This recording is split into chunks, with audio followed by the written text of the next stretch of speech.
So the meeting is being recorded. That way we can accurately capture input. We have comment cards in the back if you all want to leave a comment, and we'll accept those. We're going to be walking around the room, and after our presentation, we'll be responding to questions. We'll take questions. Everybody's going to have 3 minutes. We have Stacy over here. Excuse me, sorry about that. Stacy and Nancy on this side to walk around with microphones. And so anybody has a question, y'all are going to raise your hands if you would, and then we'll come find you. We're going to do it as orderly as possible. We want to make sure that what we'll be doing is taking an individual, and if you've already asked a question, we'll be going on to the next person. But if you haven't asked a question yet, we'll come to you, and then we'll circle back around for your next question after everybody else has had a chance to speak. We want people who want to speak to have at least one chance to do so. Looks like we're still waiting for a few more people to come in. There's about 30 people in the family. Thank you. We have Spanish interpretation available in the back and at the back counter. So if you have any questions, we have our materials in Spanish as well. This is so small, I can't even read it with my reading glasses. A PDF of the presentation. Is it posted on the website yet, or is it going to be posted? Yeah, it's going to be posted after this. So it's available. It'll be available on the website.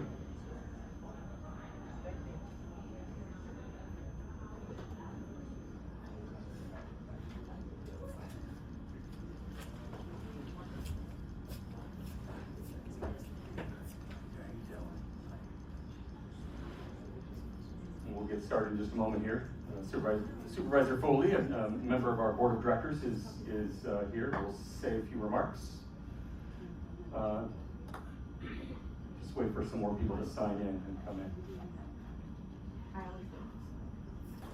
Okay, I think most people have come into the room, and for those of you who came into the room and you didn't have a chance to sign in because you wanted to get the meeting started, the OCTA staff will pass around the sign-in sheet, and we just like to be able to have that. Is of course voluntary, but that way you can be added to the list for updates, and you can get information from OCTA when they want to give updates.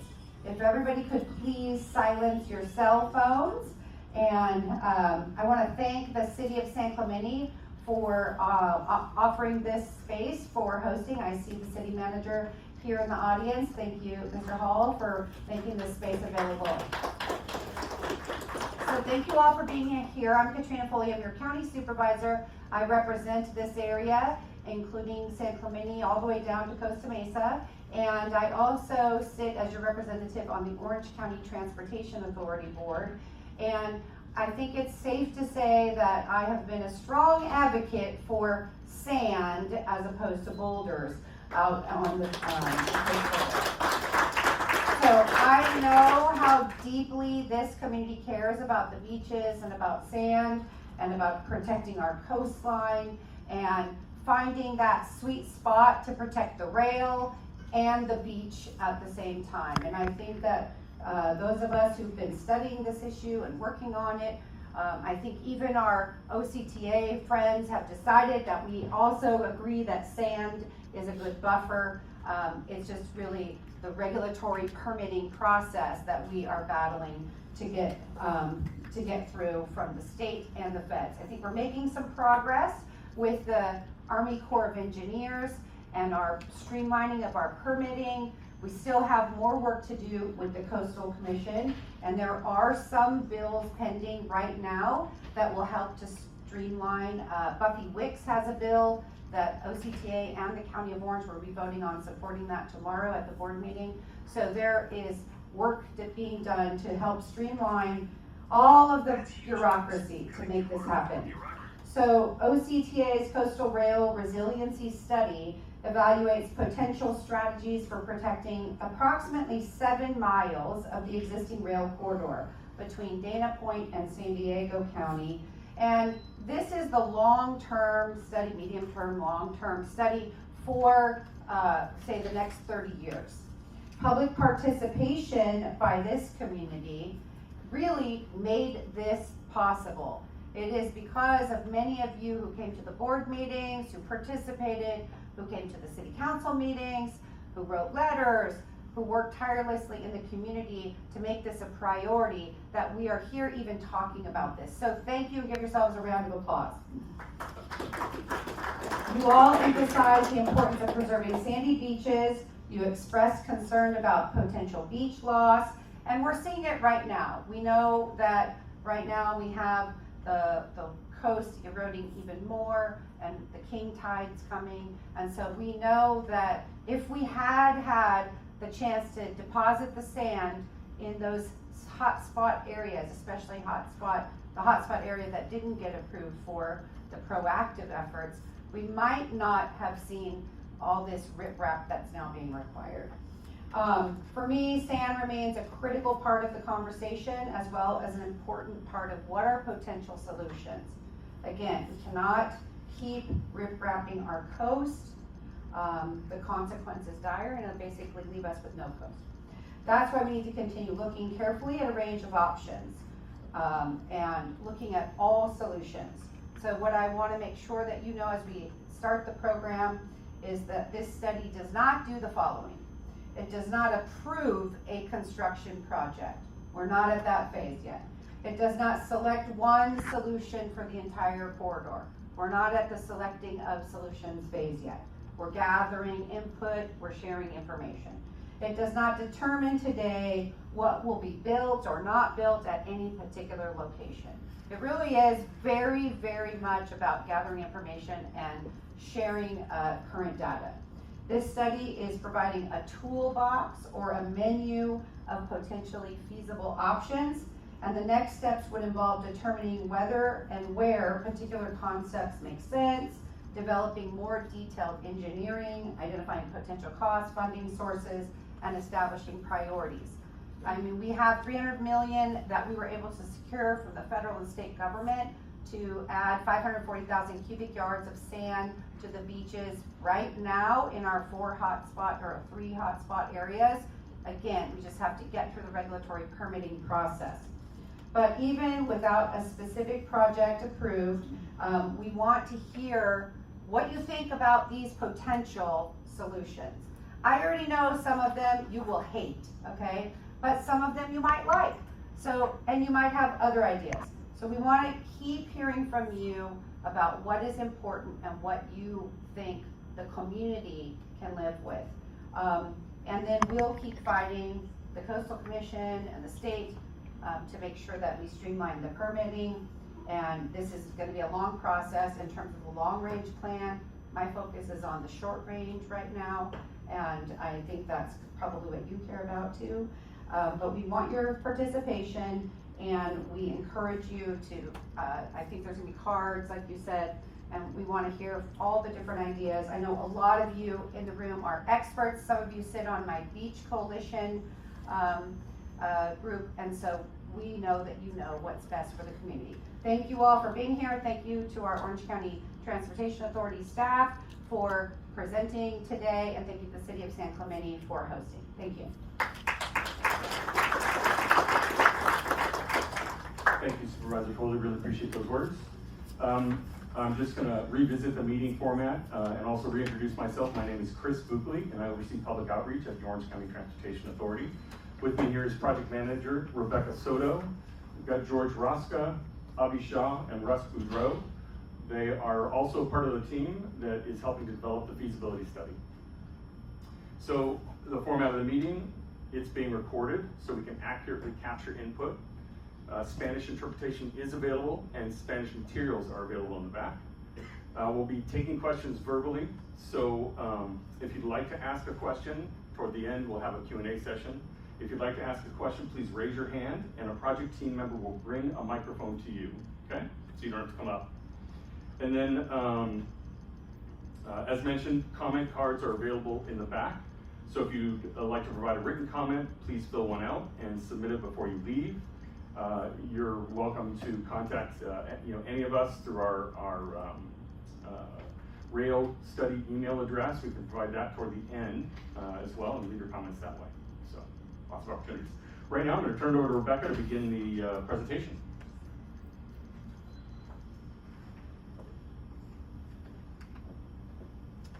Good evening, everybody. Everybody hear me okay? So on this screen here, we have a very high-level summary of the different coastal remediation efforts that are ongoing. Are you guys hearing that? Yeah. Oh, it is? No. Here, you want to do this one? Yeah.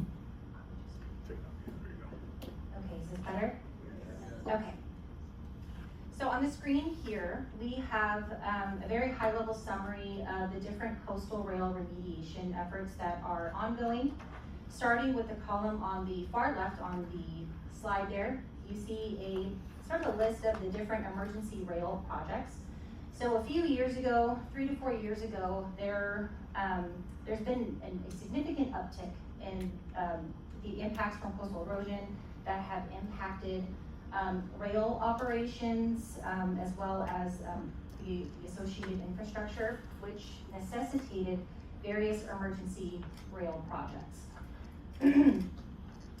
Then, I think it's like a couple of years ago now, we began the Coastal Rail Stabilization Priority Project. These are the 4 hotspots that you've heard us and Supervisor Foley reference just now. And so for there, these are the immediate areas that were consistently impacted by coastal erosion.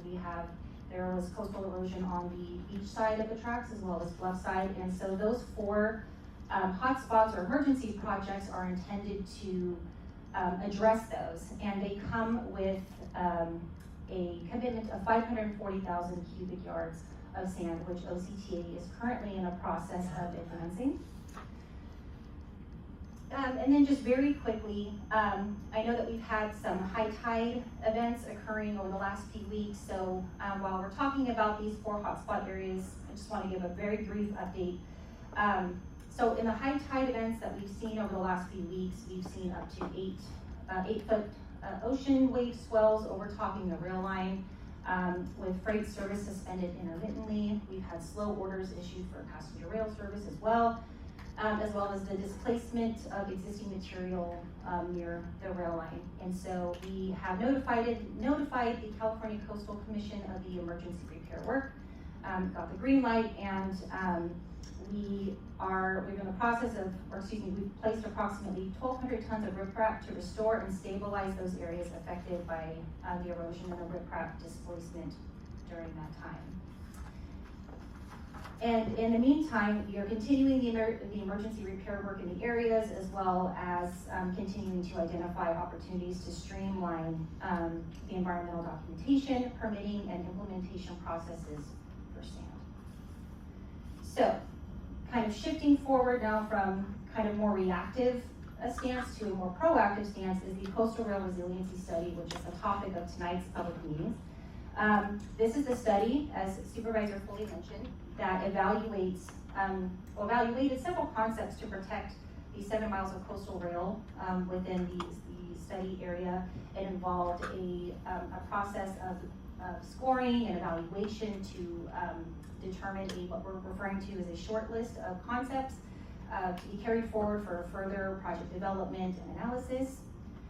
And ultimately, the goal of this study is to identify those solutions that would help protect and stabilize the railroad in place for up to the next 30 years. While in the interim, the state of California will be leading a study to develop a solution for a longer term permanent solution. That study has yet to commence, it's still TBD.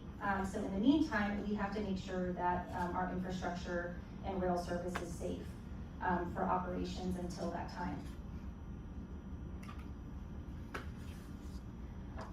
Okay, so our feasibility study, we have provided or published released a draft feasibility study. So on this screen here, you can see the sort of overall outline of what the study includes. We have our study approach that kind of explains how we got there, our alternative concept development. There's 3 different categories. There are rail concepts, bluff side concepts, as well as beach side concepts.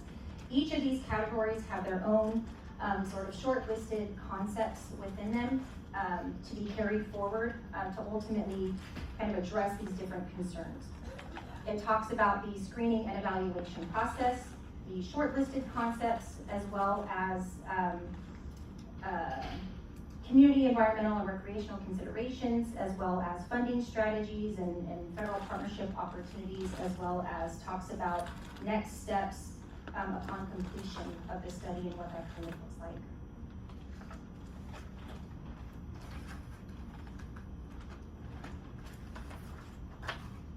Okay, so when we initially began this study, we began a series of focus meetings and listening sessions beginning in early 2024. And those focus meetings and listening sessions have involved a variety of different agencies as well as the public. We've had meetings with the California Coastal Commission, the U.S. Army Corps, the County of Orange, as well as associated agencies under that, state parks, several HOAs, LoSAN, as well as MetroLink. And then of course we've had a series of public meetings just like these as well. And on the right-hand side of the slide there, you can kind of see a very high-level summary of the comments and the feedback that we've received. Just very quickly, we've heard strong support for sand nourishment and the desire for recurring placement to be integrated into sand retention strategies. We've heard concerns about shoreline protection structures, permanently eliminating sandy beaches, as well as the desire for more clarity in the long-term planning process. In response to those, we have added a one-time sand nourishment to all shoreline protection structure concepts, and we've provided some additional conceptual design to include within the feasibility report, as well as information on next steps following the completion of the study. And I do want to just take a moment to confirm that any sand nourishment referenced in this study, it is in addition to the 540,000 cubic yards of sand that OCTA has already committed to, and we are currently in the process of advancing. So just bear that in mind as when we talk about this study. It's in addition to what we are currently doing, as well as in addition to the support that we are giving to our regional and local partners on sand nourishment and placement activities. Okay, and then here, this just provides a very high-level snapshot of our alternative development process. These are essentially the main milestones of this study. We developed a purpose and need earlier on. We identified several feasible concepts by those three categories that I mentioned, and then we evaluated all of the different concepts that we had originally in each of those categories. I think we had upwards of like 20, there was several. And as a result of our evaluation and scoring process, we've narrowed it down to 1 to 4 shortlisted concepts per category, carried forward for further evaluation and study. Which brings us to where we are here. We're at the results to talk to you guys today a little bit more about those shortlisted concepts, as well as what the next steps potentially look like, which you see on this screen right here. Just as a quick refresher, for the rail concepts to be carried forward, there are 2. We have alternative materials for critical railroad infrastructure to reduce life cycle costs, as well as ground improvement efforts. On the bluff side, we have attachment walls, as well as tieback / soil nails / pin pile walls. And then on the beach side concepts, we have 4 that are being carried forward, and then each of these include a one-time beach nourishment. So there's beach nourishment with riprap, beach nourishment with engineered rock revetment, beach nourishment with seawall, or a combination of any of the above. And that being said, I'm going to pass it off to Avi that will go over some of the concepts in more detail. Yeah, thanks, Rebecca. So I'd like to provide a cross-section view of some of these shortlisted concepts that better illustrate what each of these concepts mean. So starting here with the rail concepts, we have the ground improvement. The intent here is to help stabilize the track bed with the installation of soil columns in areas where we see a lot of drainage issues, liquefaction, and it creates maintenance issues for the railroad.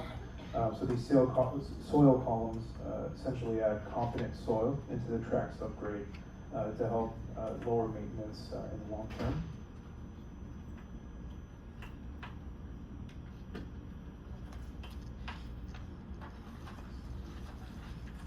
Next, I'll talk about our bluff side concept here. So starting with the catchment wall. So the catchment wall is intended to help in areas experiencing superficial landslide failures along the bluffs. The catchment wall is considered at or near the railroad right-of-way to help catch debris that could potentially fall onto the tracks. There's several bluffs that we've experienced this in the past with some emergency projects along the 7-mile rail corridor, and so this is intended to help keep that debris off of the tracks and protect other facilities such as the coastal trail as well. Another concept here is tieback walls. These are essentially steel tiebacks or anchors that are drilled into the soil or behind a wall, and that helps resist earth pressures and keeps the wall and slope stable. This really intends to address issues with deep-seated landslide plains that we have experienced through this corridor, and just help stabilize those slopes by tying back those steel anchors. And then the last bluff side concept we have is a combination of either soil mill or pin pile walls, and these are used to drive into the ground. Their piles driven into the ground either at an angle or vertically, and to resist lateral soil movement and provide stabilization of the slope. So these pin piles are drilled through the failure plane, essentially stabilizing that surface that is prone to sliding or having a landslide.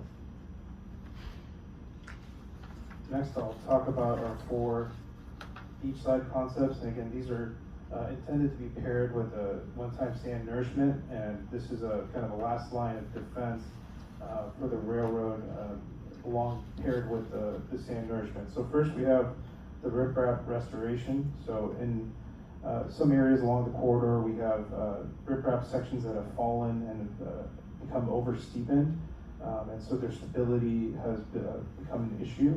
So this reinforces those existing rock embankments that have become over-steepened, and it strategically places rock with adequate points of contact to maintain stability, and rather than it being placed, they're being placed one by one to maintain kind of 3 points of contact, and that builds a much more stable section.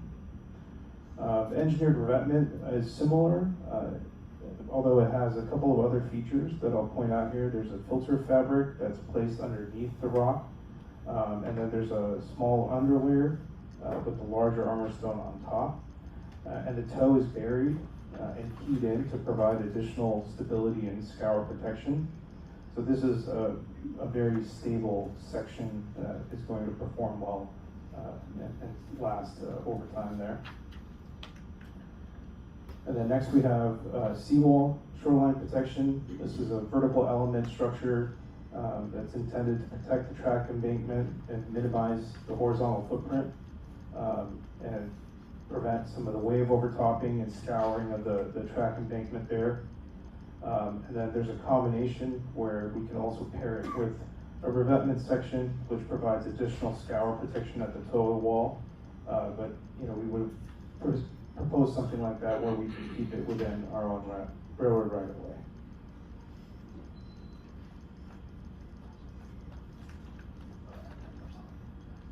So as a part of our study, we also performed a hazard risk assessment both on the bluff and the beach.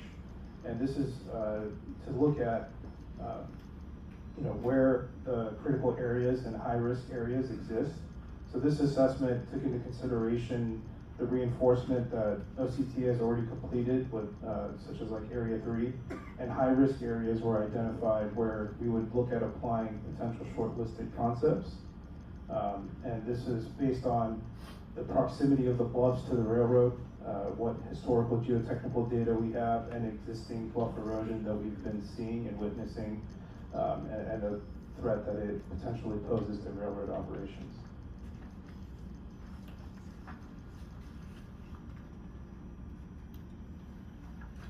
So in addition, excuse me, in addition to the bluff hazard risk assessment, the team also conducted a coastal rail hazard risk assessment for the whole 7-mile corridor.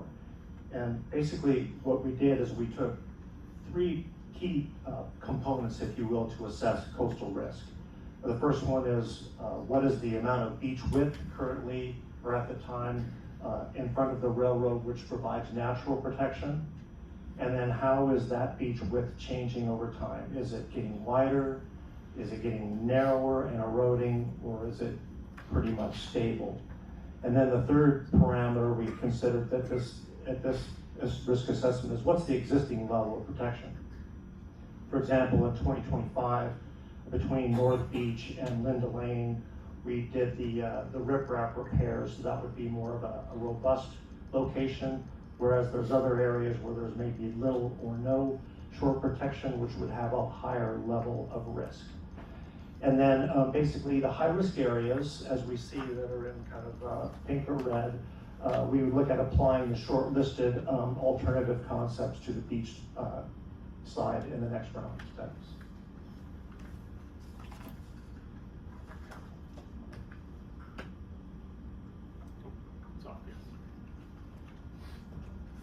Okay, so that brings us to the current study schedule.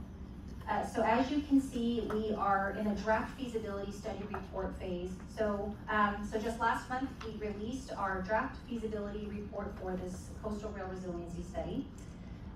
We will be bringing that report to our board later this month on August 24th. And then we're continuing to conduct our public meetings to receive feedback and comments. The next step will be to take the feedback that we receive and then publish the final report. We're expecting that towards late fall 2026 or later this year.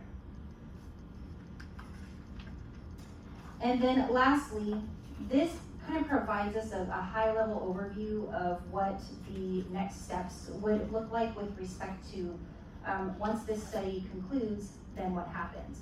So as you can see here, basically, since we will no longer be pursuing emergency work processes, we're going to go through the standard traditional route. And so as you can see, there's a CIP, there's a prioritization plan, PSR, and then until we get to construction.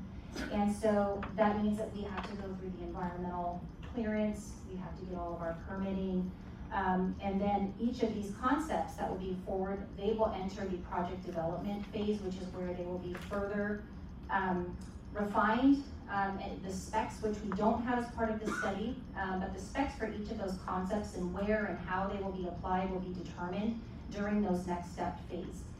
So again, in this study doesn't aim to answer those questions. It just tells us, it narrows down what we should be looking at moving forward into the next steps. And once we get to these next steps, then the actual projects themselves, the specs, what they look like, what permitting that they may need, the environmental clearance that they may need, all of that will be determined during this phase, so upon conclusion of this study. So that being said,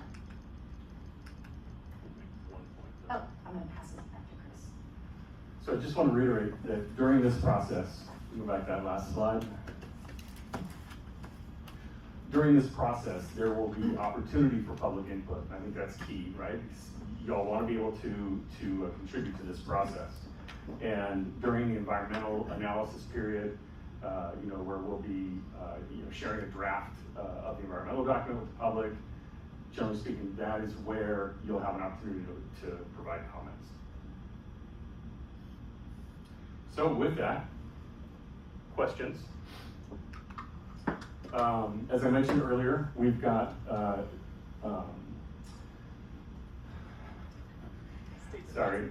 Nancy and Stacy. This is Nancy on my right, so on your left, and Stacy on your right. Feel free to, and Stevie in the back. So we've got 3 microphones roaming around, and just raise your hand when you're ready to ask your question, and we will come to you with the mic. and we'll do our best to take it in order. I think the gentleman, first one to have his hand up is back there. You? Sir? Oh, not that far back. Right here, Stacy. Yes. Can you hear me? Yes, Mr. Bauer. Yeah. Actually, I'm a resident. My name is Cord Bauer, and I'm actually a member of the OCTA Statistics Advisory Committee. Yes, As sir. I look at all of the pictures and the graphs and the risk assessments up here, one thing that really comes through is the law of unintended consequences, because all the pins and the revetments and the mitigation serves to do one thing, and that is stop natural sand replenishment. And that's been going on since we've had a railroad in town, because it stops the sand. And if the Coastal Commission was here, I'd go, you know, they prevent things from going downstream, pesticides, junk, debris, bad biohazards, which we all want. We don't want that in the ocean, but at the same time, the sand is prevented. So between the two of you, over the years, over the decades, there is a natural lack of sand replenishment at our beaches that needs to be addressed, and it needs to be mitigated forever, because this is not something that's going to go away with the sand dump. And what I would like to see from your committee and from this is, I would like to see the California Public Trust Doctrine addressed. How are you going to address that? Because the state and the federal government and all its different parts are supposed to be holding the beaches instead for us, for our best use, for our recreation, and in the most natural way. And all I'm hearing is that there is a managed decline. I don't know how that's even possible when the California Public Trust Doctrine is in effect. And so that's really what I'd like to hear from this body. Thank you. Thank you. Yeah, I don't think we have any comments at that at this point, Mr. Bauer, but certainly, you know, we'll take that into consideration. I think I do want to note that the purpose and need for this study, which is a feasibility study, we've not come up with any specific projects that are going to be approved out of this study, right? It's just what are the options we need to look at. The purpose and need is the stabilization of the rail line, right? And that is our top priority as the transportation agency in Orange County. But appreciate those comments, and we'll take them back with us for sure. There's a gentleman there to your left, Mr. Bauer. You have his hand up next. Hi, I'm Jay Sohi. I'm a resident of San Clemente. Here I'm just representing myself. What I heard so far from you is a one-time addition of extra sand, but I'm not hearing any plan or any actions from your part as to how you're going to keep that sand on the beach. I think if you just dump sand one time, like the earlier sand went away, this one will go away too. And we'll be sitting here again, where you will be proposing just build a wall all the way from one end to the other end. So what I like to see in your study is what kind of sand retention project can be undertaken so we don't lose the sand as fast, at least as fast as we currently do. And the other thing I'm not seeing in this study is sand replenishment,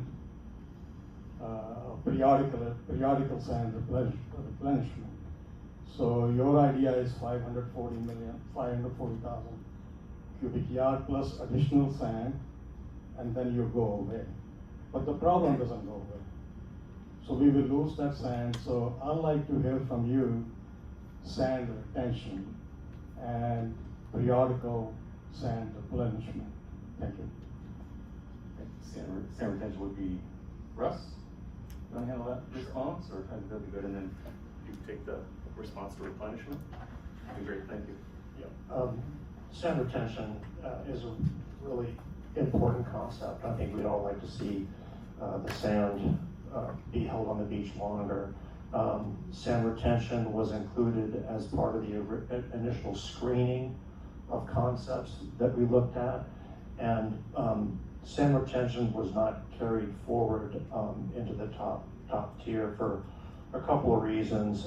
One is that it's yet to be proven as a concept that will work at this particular location. A lot more studies would have to be done. It would take a great deal of time and effort to plan and permit such a either structure or structures. And so the fact that this is an OCTA project with a purpose and need of stabilizing the railroad, it didn't seem feasible for OCTA on its own to take charge of the sand retention planning and design at this particular location. There's just not enough known about the feasibility of that. I think we need to learn a lot more just placing sand here and see how long it lasts and where it goes. As far as the one time, I mentioned it during the presentation, but I just want to reiterate. OCTA recognizes that sand is critical to protecting our coastline. And so, like I said, there's each of these different projects, including our emergency projects, have their own sort of sand component tied to them. And so in this study, when we say that there's a one-time sand nourishment kind of in combination with hard armoring, we are not saying that that's all we're going to do forever and that's it. This high-level feasibility study isn't intended to preclude OCTA from pursuing or being in the support of sand nourishment replacement activities, whether it's by us or by others. And to that note, OCTA has participated in a variety of discussions and focused workshops. We participate in a couple of other working groups, all focused on sand. Sand is a very, I think for a lot of us that are kind of in the business of sand, it is a very time-consuming process. It's a very expensive process. It has to go through its own environmental. So even if we wanted to just only focus on sand, the problem is that it takes a long time and a lot of money to get the sand there to begin with. And then we have to start working on when we're gonna get the next bit of sand. And so in the meantime, we have to have a last line of defense when it comes to our protecting our railroad in place.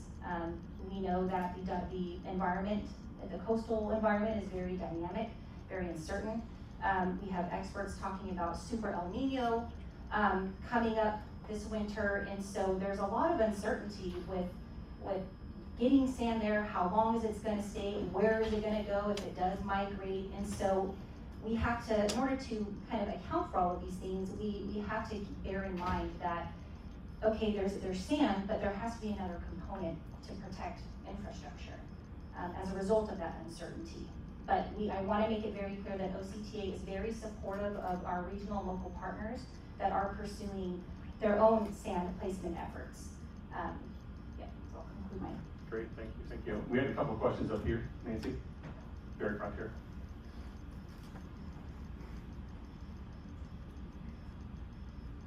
Hi, Bill Brooks, resident, City of San Clemente. So given geologically speaking that a beach and the coastal bluffs are the fastest changing real estate on the planet, and I've never seen anybody successfully hold back the ocean, what is your long-term plan for eventually rerouting the railroad under San Clemente down the I-5 corridor or somewhere along that? And then secondly, there is a line that goes east from San Diego to Yuma that's owned by the San Diego Metropolitan Transit Authority, which would be a way to keep the critical port of San Diego linked. Are you working with them to get that line in operation so that the freight can come off of the tracks here? Well, so I can't speak what's happening to there, but for the purposes of this study and longer term solutions, the state has made it clear that they want to take the lead on looking at longer term permanent solutions. So ultimately, that will be something that the state takes on. Unfortunately, they haven't announced like a starting date of when they will begin that work. So in the meantime, we will do what we can do while they get that effort underway. So that's all the information I have with respect to that at this time. I want to go to the back because I can't see all the way back there. So Stevie, whoever you think should go next, that'd be great. Hi, I have two questions. Number one, who's the architect, who's the engineer of record for this whole project? Is it the Army Corps of Engineers? It's gotta be an architect, engineer of record, I assume, right? This is just this is a feasibility study. There is no engineer of record.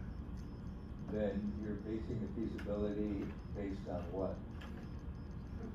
I mean, preliminary engineering, or where did all this information come from? Yeah, That so you presented us, where did that come from? Your staff or from an engineer? I'm curious where. Typically, you would have a preliminary engineering report, and then we would go from there. Is that, you don't have that? Yeah. Can we go to the process slide real quick? The next steps.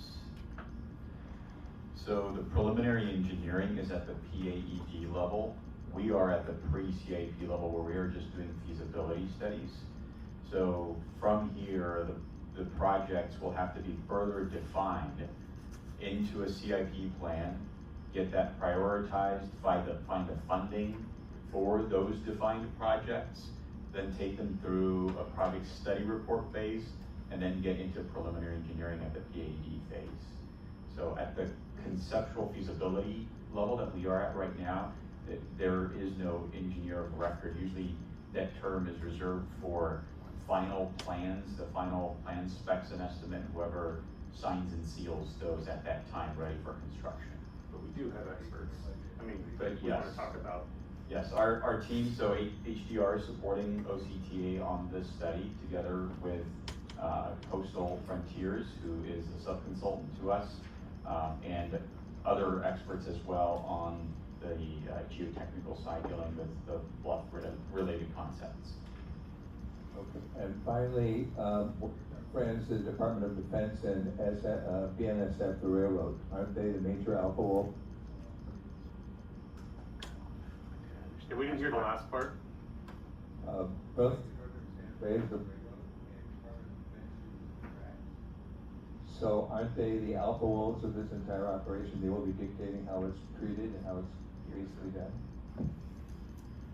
So this line is part of the what is called the STRACNet, the Military Strategic Network.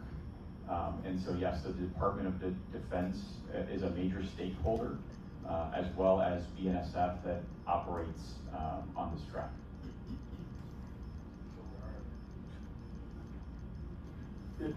Yes, where they are. Yeah, heard that part, but they're not. Where Where are they in the process in the development of the feasibility study?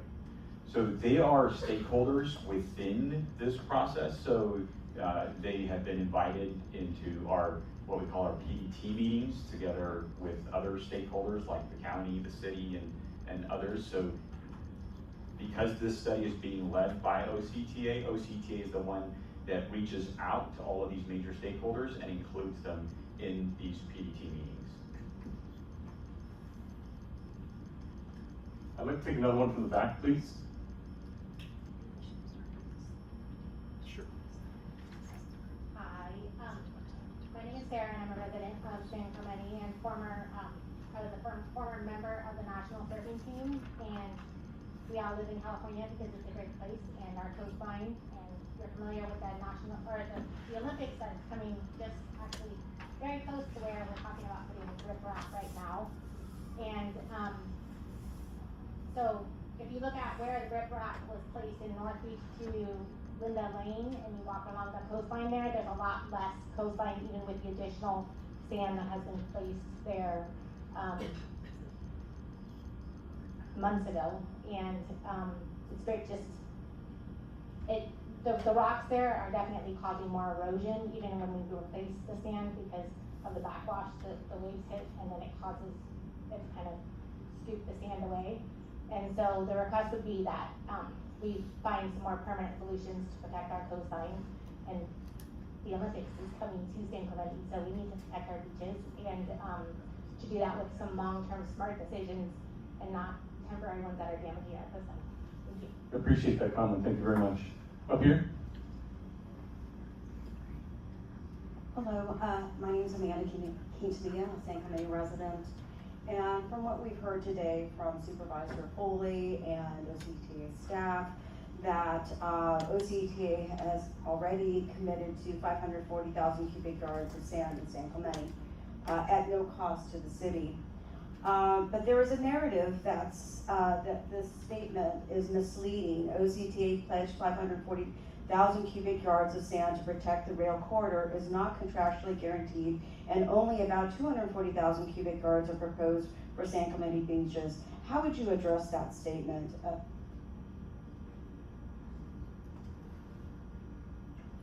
The statement that That is it not contractually guaranteed? I mean, you committed to that, just wondering. yeah, you're talking about the 540,000 Yes. cubic yards? Yes, correct, sorry, yes. Yeah, that's been approved by the OCTA board. So there is that commitment there. It's part of the emergency projects, again, separate from the feasibility study that we're discussing with you and any projects that come out of the feasibility study. Great, thank you so much, because there's printed information about that. So I thank see. you, I appreciate that. I Thank you see. for the clarification. Sure. Thank you for your transparency. And then very quickly, so while we're talking about sand and the commitment, I had mentioned that OCTA has been very active and an active participant in several different working groups. One that I would like to call out specifically is the County of Orange South County Beach Coalition. So it includes a variety of stakeholders, the city of San Clemente, and that group is working on a master inventory of the status of sand depth on our beaches, which will ultimately allow us to create an annual sand retention replenishment plan in partnership with that group. So I just want to make it clear that there's a lot of different efforts going on that are focusing on these challenges, and we are working very closely with them. We're supportive of them, and we definitely thank Supervisor Foley for her support in that group. So we have a lot of questions. I just want to make sure it's as quick as we can get through them as possible. We did say 3 minutes. I'd like to reduce that to 2 minutes so we can try to get as many voices in as possible, okay? Mr. Hall. He needs 3 minutes. Albert. He needs 4.2 minutes. Actually, we're operating on a budget here. Pat Sajak gets Vanna White, and I get Brian Brown. What do you want to see here? Let's start on this one, and then just go through them. Okay, so first off, we just want to make sure that everyone understands that we appreciate and really like the relationship that we have with the railroad, with OCTA. It's a big part of what we do. The trail, all the things that happen in the OCTA right away are great. We really appreciate it, but I'll keep moving fast. But right now, one of the things that we're worried about is what's happening at Cypress Shores, and we can see here that there's no dry sand beach at all at Cypress Shores anymore, and there used to be a white sandy beach. And in fact, because of what's happened over the last couple of weeks, there's actually an area of inundation on the inland side, and it's gotten, there at times it retains water, and it's gotten very, very wet. But it hasn't always been that way. So this is what's happening right now. And this is what's being called an emergency. This is not an emergency, this is a crisis. This doesn't have anything to do with an emergency, especially when we all knew it would happen the first time that we had large swells coming. It was very predictable that that would happen. But not very long ago, we had wide sandy beaches right in front of Cypress Shores, and this is what's going to protect the tracks. This won't. Doesn't matter how much rocks you put in, unless you raise the tracks up, the water's still going to come over and hit the tracks. This will never protect the tracks. The only way to protect the tracks is to have the water further out. The only way to do that is sand. So one of the things that I'd like to maybe have us refocus on is this is focused a lot on armoring and a lot on the revetment, a lot on riprap and those kinds of things. I think that the study is misguided. I don't think that's where we need to focus our effort. We all need to come together and figure out how to get sand back on the beach, and that's what's going to not only protect the railroad, but protect all the critical infrastructure there, including the large sewer trunk line that we have, the beach trail, and all the other infrastructure along the shore. But this is what we'd all like to see, and by the way, I have copies of these that I'll share with you. We'd all like to see the beach restored, and here's the emergency. The emergency isn't when the water's going over the tracks. The emergency is when the sand gets so narrow that it's starting to erode the sand. And so we need to redefine what the emergency is. We need to work with the Coastal Commission. We need to make sure that it's easier to put sand on the beach than it is to put rocks on the revetment. And when it hits a certain level, whatever that transect is, 25, 30 feet, whenever you start to get close to that revetment, we need an emergency permit to immediately put sand back on the beach. We need to have all those things already in place. So in the end, and this is Mariposa Point, same thing. This is Mariposa Point today. This is what Mariposa Point should look like if we want to protect the tracks. So last thing real quick, I don't need studies, I don't need engineers, I don't need anything else to cover me, because I'm on this, I'm an expert, because I'm on that coalition they were talking about. I'm just kidding. But the reality is, my own eyes, my own experience have taught me what is happening in our beaches. This is our beach a couple of days ago, and we did beach nourishment in this area. And for those of you who've lived here for a long time, every time we had these high tide events, there was water that went clear up under the lifeguard headquarters. It was stranded out there for a long time. We put some sand on the beach, and even with these high tide events, it didn't get within 100 feet of this place. That's how to protect this, that's how to protect the railroads. And so what we need is the federal government, state government, county government, regional government, local government, the environmental groups, all focused on getting sand on the beach, because that's the only way that we're going to protect our tracks. So our suggestion is our message must be aligned. It's too easy when decision makers, when we're all fighting, it's too easy for them to say, well, no one knows what everybody wants, so we can't do anything, because no one knows. So we need to all recognize, and we need to agree, all of us, that sand is the most effective and preferred strategy to protect the tracks. This should be, the study should be modified to concentrate on sand.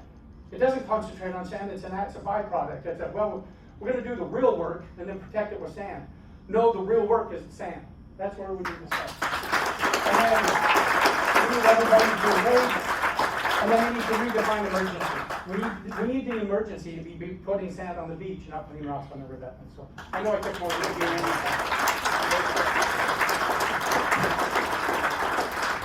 Yeah, no, that's great. Thank you for the comments, Mr. Hall. Sir.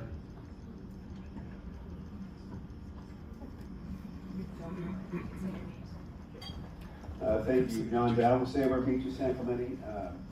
Thank you, Andy, for those comments. That was so on point, so accurate. My comments are directed at OCTA staff. OCTA defined the study, and they should own the results, not the consultants. The fundamental problem with the CRRS is that it advances solutions that may be expedient for OCTA, but not the solution that best serves the public interest. The study's mandate is essentially to protect the railroad where it is for 30 years. Preservation of the public beach was never made part of the program or an equal objective. And that flaw drives the hard structural alternatives being presented. OCTA considered beach nourishment with planned replenishment every 5 years, but did not carry it forward. Its stated reasons were lead time, funding, sand sourcing, permitting, required volumes, and the difficulty of managing a long-term replenishment program. Those are implementation challenges, not evidence that sand is a wrong solution. Instead, OCTA carried forward 4 beachside concepts, all based on permanent hard armoring with only one-time sand replenishment. And that gets the problem backwards. The best protection for both the railroad and the public is maintaining a dry sandy beach buffer. A healthy beach dissipates wave energy before it reaches the rail line while preserving recreation, access, and public trust resources. And OCTA can't ignore its role on how we got here. For years, the erosion problem was foreseeable. A more collaborative, proactive, sand-first strategy should have been pursued before conditions became critical.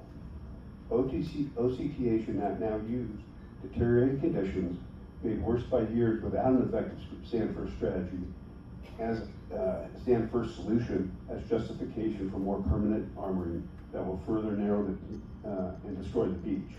That is the coastal doom loop. Delay sand, lose beach, add rock, and the rock contributes to more beach loss, worsening conditions, and the justification for still more rock. We need to redefine the mandate. make preservation of the dry sandy beach an equal objective, put recurring nourishment and sustainable beach buffer at the center of the strategy, commit to a regional collaboration, and make hard armoring the last resort, not the most convenient one. And then I guess I do have a question, and that is one of time. Thank you for your comments, though. Just thank you. The question is that we're talking about a study, feasibility. Sounds like it's going to take a lot of time. But in the meantime, OCTA is using emergency permits, misusing emergency permits to hard armor the beach. And it's a failed strategy.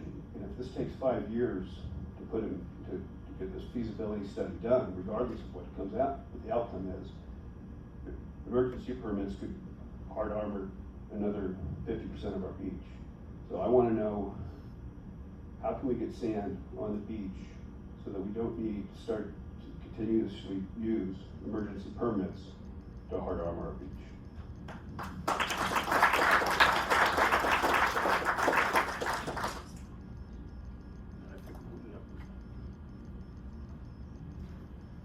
Okay, can you just repeat the last part of your question for me one more time? The question is, so we're talking about studies and feasibility and the permitting process and all the challenges of getting sand on the beach. Why can't we pursue a sand first strategy? Because the delay in getting any sand on that beach is just going to necessitate you folks thinking that the only way to respond is by getting an emergency permit and adding more hard armoring. We can't afford to add any more hard armoring to our beaches. We've already hard armored significant sections of that beach, and that just causes more erosion and exacerbates the problem. Doesn't solve the problem. You saw the pictures. Hard armoring doesn't even solve your problem for resilience. So I guess my question is how can we get sand on the beach? And how can we encourage you to stop using emergency permits to just dump more rock on the beach? So I guess a couple things. So as of right now, because of what our board deemed as emergencies, we had to pursue the emergency work path for those. By doing this study, we are trying to shift our stance from a reactive position and one that is proactive, which is why we're trying to do some of this preliminary screening and going through these different feasibility of these different concepts to carry forward. Because at this time, it's either emergency permit or traditional pathway. Now, there are higher up conversations happening at like the state level about, whether or not that might change at some point, but as of right now, we have to go by the processes and the permits that are available to us. And so we are trying to get away from constantly doing these emergency projects, but doing this feasibility study is one step of a longer process to get away from those emergency sort of steps. And as far as how do we get sand on the beaches, at the crux of it, that's a regulatory question. We are bound by the permits and the processes that we have to go through in order to get these. There's a lot of vetting that has to happen, of approvals of different levels. You have to approve the sand source, you have to approve the sand itself. There's all of these different approvals and different agencies involved. And until we figure out how to streamline all of that, there is OCTA as an entity by itself, as a transportation authority by itself, it is not within our jurisdiction to change the pathways available to us to get sand there faster. We are doing what we can within what the resources that are available to us, but we are bound by the regulatory agencies that oversee this work. I would add to that sand is not just OCTA's area of responsibility, if you will, right? So if we come back to what Supervisor Foley said, it is in fact what Mr. Hall said, right? It is a state, local, regional, it's everybody. And we are contributing to that discussion. We are part of that discussion. But we have an obligation, absolutely have an obligation to protect the railroad and to protect the safety of the people riding trains and the freight. So we do have that responsibility, but I understand. I'm gonna ask the gentleman in the red and white hat because he's been kindly waiting patiently. Also, I do want to mention that we may not get to everybody's questions. So if that's the case, you feel free to write them down as comments, questions. We will do our best to respond to them. Yes, Councilwoman, just a moment, please. Okay, my name's Tim Murphy. I'm a resident. I have no affiliation with any of the work that's going on. But I spend a lot of time down at the Linda Lane area, and so I've seen how that's reacted. I'm not a soils engineer by any stretch, but I've seen what's worked down there. I also own a property down at the south end, and I've seen what's happened there. Rebecca, you had mentioned that to bring sand in, well, to me, there's two pieces. Working within your framework, you have an emergency action and you have a ongoing study for a permanent solution. Within the emergency action, it seems like riprap is the only thing that you do, or is the quickest, best thing to do. It sounds like for sand replenishment, you have to test the sand. Is there anything with the riprap that you have to test, or is it just, are you able to bring that in right away? Yeah, so from a riprap perspective, that there is no testing for it. That is an immediately allowable solution. From a sand standpoint, I'll let Russ talk about the different details of what it would take to place the sand.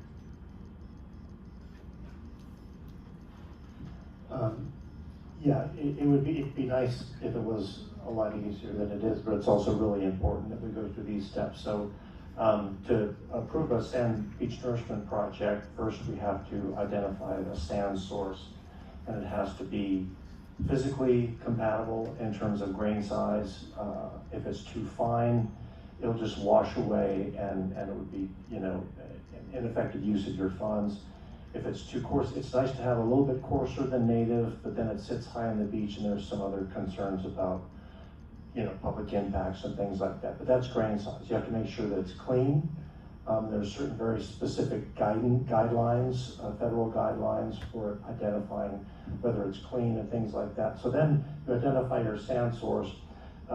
Then you have to characterize the receiver beach and make sure you're not causing any impacts that can't be mitigated by either during the placing of the sand, you're affecting some hard bottom habitat, or maybe there's some hard bottom habitat that exists, and if you place sand through artificial nourishment, it covers those resources up. OCTA would be liable for those impacts. So it takes a lot of time and study, and then not to mention just the availability of the dredging equipment that can actually conduct this type of work. We don't have what's called a hopper dredge on the West Coast every year. There's just not enough work here. So they come on a contract. Most of the time they're working up in the Pacific Northwest. Every now and then they'll come down to do a project. So all these things are just elements that add time and money to getting sand on the beach. But we're aware of all of those, and we have a process moving forward to do that and trying to get sand on the beach by tying into those. Okay. So I appreciate the clarification, but what my thought is this: you can dump riprap within weeks, right? It seems like, and it takes more time to study sand and make sure you have the right mix and all that type of thing. But when these emergencies come up and you drop that riprap, all the rest of that sand goes away, and then that just, it's obvious. It's obvious that it causes a problem with all that sand gone. You have to pile the riprap even higher, right? So if we're going to have emergencies all the way through time, you mentioned the super El Nino coming. We're going to have these emergencies in the short term, if you will, while we're doing all these studies and coordinating all the different groups that does the sand work. So your group, I think, the best interest for you, and certainly the best interest for San Clemente residents, is to get that sand study done, get all that stuff, get that stuff in place, because these emergencies are not going to go away. They're going to get worse. And a layman like myself can tell that sand buffer works much better than the riprap does. The riprap's just easier to put in place quickly. So that's what we need to change up. Thank you for the input. I have a person up here. Would you like to go, please? I'm going to take probably 2 or 3 more questions at most at this point. We're running over time, so please do include your questions in the comments if you have them, and we will respond to them as soon as possible. I have 2 questions. One, I want to know where you're talking about putting a seawall. So no decision has been made. Seawall is one concept, and together with sand placement, that's one concept. There is no plan coming out of this feasibility study to build a seawall, none whatsoever. It seems like it's worse than riprap. Appreciate the comment. I'm also curious what HDR means. Henningsen, Durham, and Richardson. Thank you. It's an engineering firm. Councilman Wu. Thank you. I think I'll raise my hand for 30 minutes sometime. Appreciate the opportunity. I like Rebecca's comment that we want to be proactive, and I also understand your riprap or the hard structure is your last line of defense. But in the defense, the ocean is your formidable opponent right now. If you in the defense, you want to have a layer of defense, right? This is your last line, and you want to keep your opponent away. So that should be your descriptive beach profile. I say descriptive profile. It includes sand, but it doesn't have to be sand. It could be in particular locations nearby trestle. It could be things like a cobble, because cobblestone is a natural material at the Trestle Beach. It's a natural material fed from the San Mateo Creek and the San Juan Creek. The historic data, kind of data, is also made of cobble. Please, I've asked everybody to respect everybody else in the meeting. So it could be cobble, Thank it could be a composition of cobble and sand, because cobble is a very durable material. So that takes out of that perpetual renourishment concern and cut the cost down. It's also natural, as long as you use a rounded alluvial cobblestone there. Then the sand will come over and cover it. That provides a much stable beach. So my point is, in your concept, you have 4 hard structure, the last line defense, but in the front line, you only have one-time placement of the sand. What if that doesn't work out? So I encourage you to include another alternative for your defense in front of the hard structure. I would recommend cobblestone or a composite beach. But the bottom line, you want to build a descriptive beach profile to absorb the energy that protects your railway. And it also reduces the need of your hard structure as a last line defense. Have you considered that?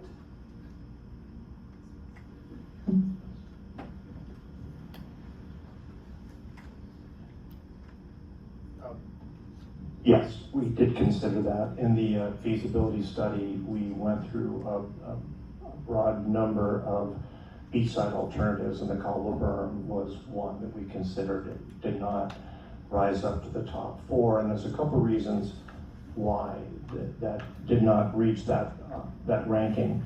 One of the things is there's just that concept is yet to be proven to protect critical infrastructure on the open coast. You know, there's no established performance where that is there to protect critical transportation or other infrastructure on the open coast.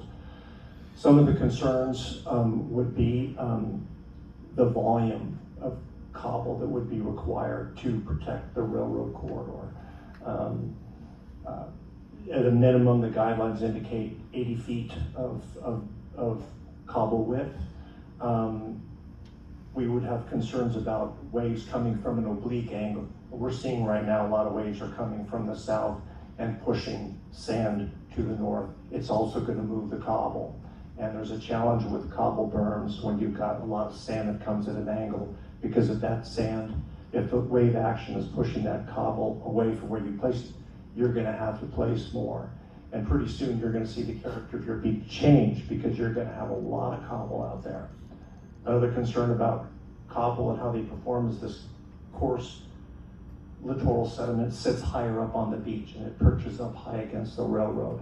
That's also going to be washed over. You're going to have cobble perhaps running onto the railroad, which probably isn't a good idea. So these are just some main concerns that we would have, and these are the reasons why it wasn't carried forward. Just didn't have it wasn't as robust or reliable to protect the railroad as the other concepts we put forward. Thank you, Russ. I'm going to take 3 more questions. It's going to be the gentleman there with glasses, it's going to be Councilman Leffler, and the gentleman there with the hat. Thank you. Yeah, my name is David Sanders. I've lived in San Clemente for nearly my whole life, and I've been here for around 30 years. I'm an aerospace engineer, and my field of study, we analyze systems. I'm a rocket scientist.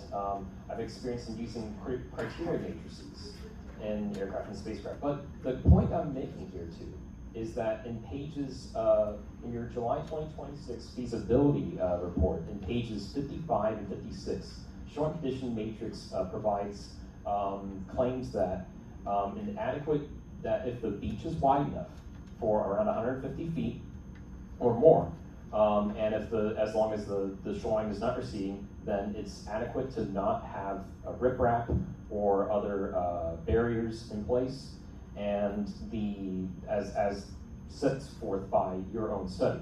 However, if you look at the scoring results, which I'm concerned with, the scoring results do not provide enough credit to a scenario where beach retention measures, such as an artificial reef, a breakwater, they're also called jetties, aka groins, CROY, it's funny. But you have not given enough credit to them within the scoring card. I think, based on the math I'm looking into, I think you'd be better off if we were to use breakwaters to preserve the sand and allow the beaches to grow. In fact, one of the studies I was referring to involves, based on what the calculations I determined, it would require about 500,000 cubic yards of sand. And according to the one-line model from Pilnard Concierge, this will result in a increase of the width of the sand once you have some sort of breakwaters or jetties. And so why can we please add sand retention, such as a breakwater or jetty, and look at those, really look at those potential alternatives, because I think the scoring was limited. Thank you for your comment. Councilman Leffler, you wanted me to call on somebody?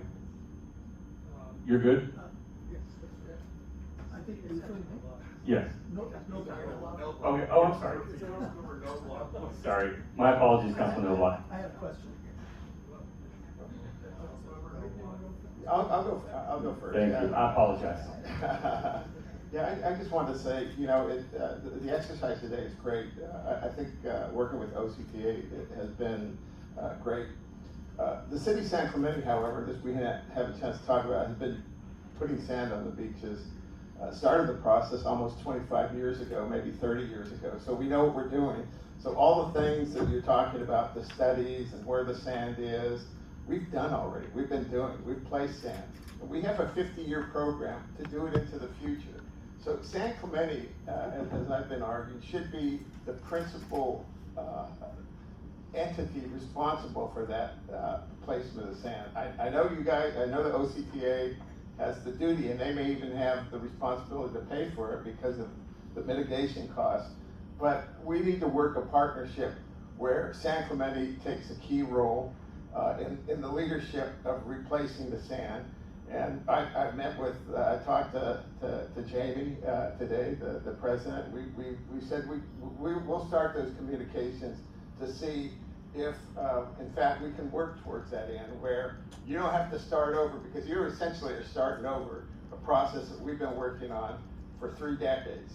So San Clemente wants to work with you and see what we can do to make this happen more efficiently and effectively and a quicker timeline. Thanks, Councilman Cabral. That's Mayor, or that's Councilmember Cabral, and who wants to speak is Mayor Pro Tem Noblock, but people get us confused all the time, so understand. Sorry about that. Actually, I just want to, Steve Noblock, Mayor Pro Tem of the City of San Clemente, I just want to echo Victor's comments about our expertise here, and that was going to be my question. We've been involved in sand replenishment for years and a long, long time. We have the expertise, the process, the knowledge, and I guess my question to you is, from the OCTA's point of view, what would be the impediment to engaging the City of San Clemente, delegating some of those responsibilities on the sand issues, and let us work with you shoulder to shoulder to begin the process and hopefully speed it up. We're in that business. We want to help. We want to. All of us here believe in that, and I thank you for hearing us out. So my question is, what's the impediment to having San Clemente go shoulder to shoulder with you to get the job done? You're not going to like my response, and that's because that really is outside of the purview of the study. But I know that Mayor Cabral, right, City Manager Hall, Mayor Pro Tem. No respect. I'm sorry, Mayor Leffler. We'll give you an org chart after the Yes, please, thank you. Apologies. But that conversation is a conversation I think you guys have already started with OCTA. I think Councilmember Cabral said, he met with our, the chair of our board, Councilmember and I'm not gonna know whether he's a mayor or mayor pro tem, in Dana Point, right, Jamie Federico. So I think the discussion has begun, but that's beyond the purview of what we're doing as part of the study. Last question, gentleman in the hat, please.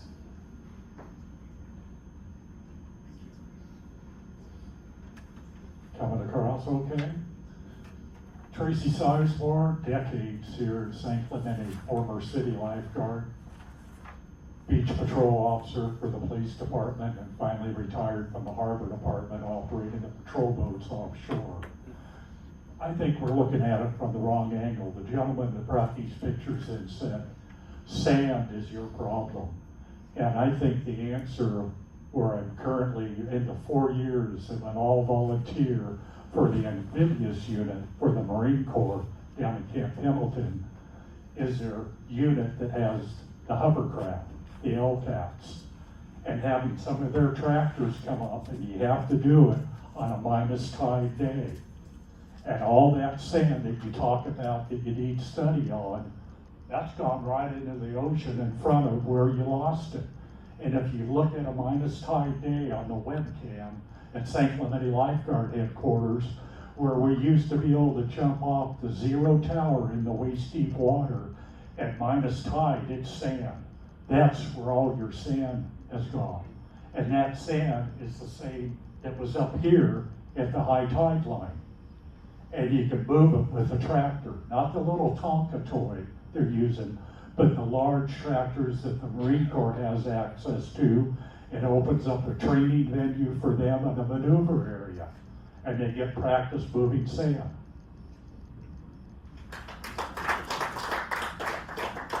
I appreciate the comment, thank you.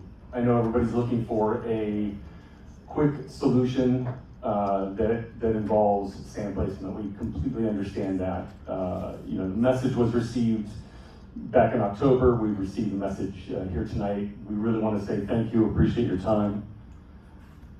We can put the contact screen up for us. So my name's up there, Rebecca's name's up there, our contact information is up there.